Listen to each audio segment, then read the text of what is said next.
The problem facing this community recently has been the usual suspects: meth, heroin, fentanyl, but also a new substance not normally seen here, and really a substance that's not even designed for humans.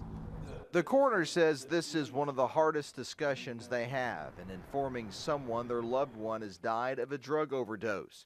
Just in April alone, Coroner Neil Oliver has made that kind of death notification 10 times. There's been numerous overdoses over the past 2 months.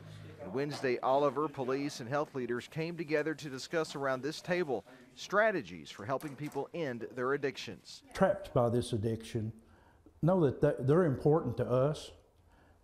We treat everyone the same, as we know that they're someone's son, daughter, brother, sister, mother, father. Officials say that it's important to have Narcan available. In fact, coming up this Friday at the local Walmart at noon, there's going to be an event that is going to result in Narcan being available and some also education available to give out information about that important substance.